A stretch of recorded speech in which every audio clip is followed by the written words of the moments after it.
సమాజంలో ఆస్తి పంపకాల విషయాల్లో ప్రతిరోజు కూడా పత్రికల్లో కానీ మీడియాలో కానీ అనేక కథనాలు చూస్తున్నాం. ముఖ్యంగా తల్లిదండ్రులు తమ పిల్లలకు ఇచ్చిన ఆస్తుల విషయంలో గొడవలు జరుగుతున్నాయి. ఒక తల్లి తన కొడుక్కి ఆస్తి పంచుతుంది. అదే రీతిలో కూతురికి పెళ్లి చేసి అల్లుడికి ఇవ్వాల్సిన కట్న కానుకలు మొత్తం అప్పచెప్తారు. అయితే కొడుకేమో తనకంటే అక్కకి ఎక్కువ ఇచ్చారనో లేకపోతే చెల్లెలికి ఎక్కువ ఇచ్చారని కొంత బాధ ఉంటుంది. అయితే తల్లి కూతురు మీద ఇష్టం ఉందా ఇష్టం లేదా, చివరికి కొడుకు మీద ప్రేమ ఉంటుందా ప్రేమ ఉండదా అనేది ఒకసారి బేరీ చేసుకుంటే ఎక్కువగా తల్లిదండ్రులు తమ కూతుళ్ళ వైపే మొగ్గు చూపుతారనేది ఇప్పుడున్న పరిస్థితి. ఎందుకంటే కొడుకులు సరైన సమయంలో భోజనం పెట్టకపోయినా ఆదరించకపోయినా వారు చాలా ఇబ్బందులు పడే అవకాశాలు తల్లిదండ్రులకు ఉంది. అయితే కూతురేమో చక్కగా ఫోన్ చేసి అమ్మ భోంచేసావా, అన్నం తిన్నావా, ఈ పలకరించేసరికి ఆ కూతుళ్ళ మీద సహజంగానే తల్లిదండ్రులకి మమకారం ఎక్కువ ఉంటుంది. మరి కొడుకేమో ఎన్నో వ్యయప్రయాసాలు కూర్చి బయటికి వెళ్ళి తర్వాత తన ప్రయాణం చేసుకుని ఇంటికి వచ్చిన తర్వాత అలసట పొందిన తర్వాత తల్లిని పట్టించుకునే పరిస్థితి ఉండకపోయేసరికి ఆ తల్లిదండ్రులు కొంత ఇబ్బందులకు గురయ్యే అవకాశాలు కనపడుతున్నాయి. మరి ఆ ఇబ్బందుల వలన తల్లిదండ్రులు ఎక్కువగా కూతుళ్ళ మీద ఆధారపడటం, వాళ్ళు చెప్పిన ప్రకారమే నడుచుకోవటం అనేది చేస్తున్నారు. అయితే ఇప్పుడు తాజాగా ఏమైందంటే గుంటూరు జిల్లా మేడికోడు మండలం పాలడుగు గ్రామానికి చెందిన ఓ తల్లి తన కన్నీటి బాధను వ్యక్తం చేశారు. తనకు న్యాయం చేయాలి, తన కొడుకు అన్యాయంగా తను బాధ పెడుతున్నాడని పోలీసు స్టేషన్ మెట్లెక్కారు. ఆ తల్లి పడుతున్న బాధ ఒకసారి వినండి.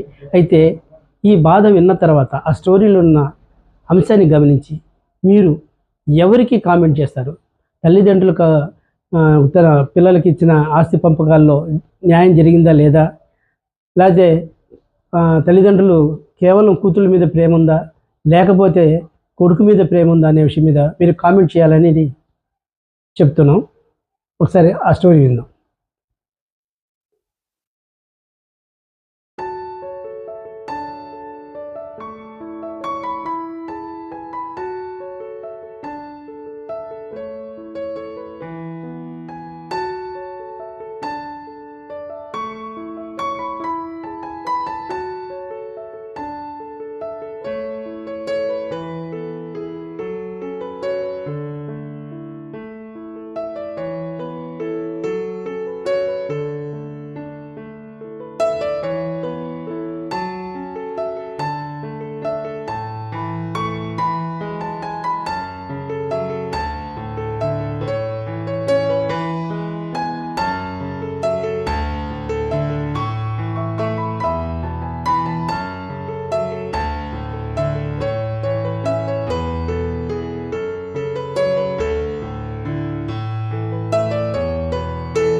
కొడుకంటే కూతురు అంటే మీ కూతురు అంటే ఇష్టం లేదండి. కొడుకు అంటే నాకు చాలా ఇష్టం అండి. కొడుకునే బాగా చూశానండి, కానీ ఇలా దారుణం చేశానండి. నా కొడుకు అంటేనే ప్రాణం అండి.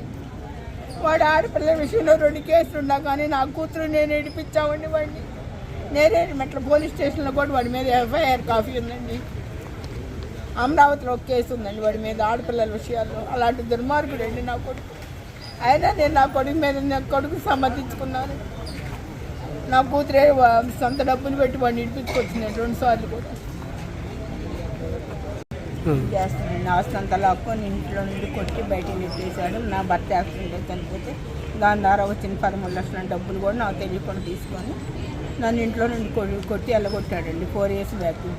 నా కూతురు దగ్గర ఉంటే వాళ్ళ మీద కూడా వాళ్ళు ఎందుకు ఉంచుకోవాలని చెప్పి మొన్న వాళ్ళని కూడా చంపబోయాడు. నా అల్లుని నా కూతురు బ్యాంక్ ఆఫ్ బరోడాలో క్రాఫ్ట్ లోను గోల్డ్ లోను రెన్యువల్ చేయించుకోవడానికి వెళ్తే వాళ్ళ మీద అటాక్ చేసి నా కుమార్ దగ్గర 2,18,000 16,000 డబ్బులు, 9 కాసులున్నారు, మెడలో మంగళసూత్రం చైను, నల్లబోస 2 లాక్కొని వెళ్ళిపోయారు.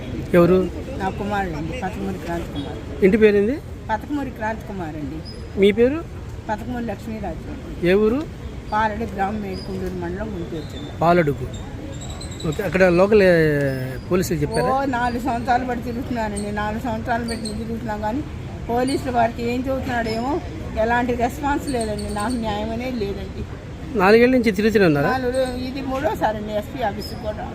మరి వాళ్ళన్ని కాగితాలు రాసి పరిష్కారం అయిందని అంటున్నారు కదా? లేదండి, ఏమీ లేదండి.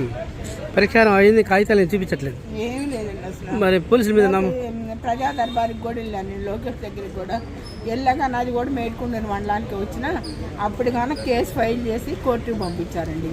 ఇప్పుడు అదే కష్టంతో నన్ను సాధిస్తున్నానండి. ఇప్పుడు కోర్టుకి పంపించారని తల్లి మీద కక్ష కట్టాడు. నా కుమార్తె మీద, నా కల్లి మీద అటాక్ చేశాను, మొన్న చంపపోయాడు వాళ్ళు.